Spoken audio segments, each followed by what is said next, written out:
There's been a new development in the Skripal case in the United Kingdom. It's been revealed one of the first people on the scene to administer help to the poisoned ex-Russian spy and his daughter was a senior army medic. With the details, here's Artie's Polly Boyka. Yeah, it was a senior army medic and her teenage daughter, it's been revealed, were one of the first responders when Sergei and Yulia Skripal were found collapsed on a bench in Salisbury last March. Now, the local teenage girl had recently undergone a first aid course at school, and the family had been celebrating the girl's brother's birthday, so they were out in the city centre.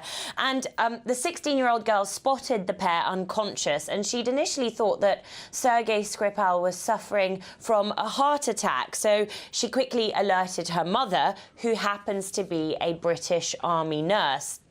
Together, the two of them gave the Skripals first aid until the paramedics arrived. Now, the reason we know about this now is because the mum in this story nominated her daughter for a local bravery award that was handed out by a local radio station. And the radio station that handed out the award said that they didn't want any press attention immediately, sort of in the aftermath of the Skripal saga, which is why it's only become public knowledge now.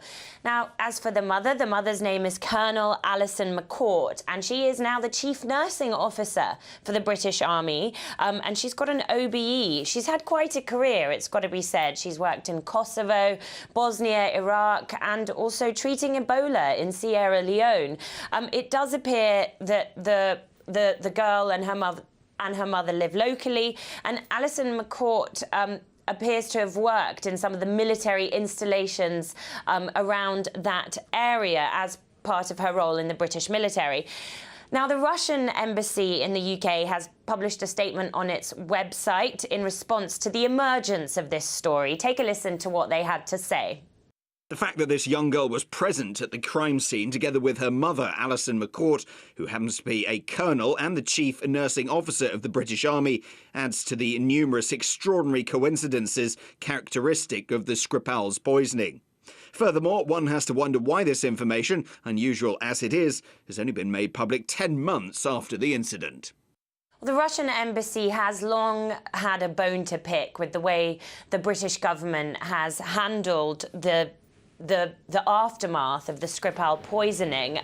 Ever since the incident took place, the Russian side has been asking for clarification over what happened, as well as access to the victims, who remain Russian nationals as well, and are calling for an open and cooperative investigation.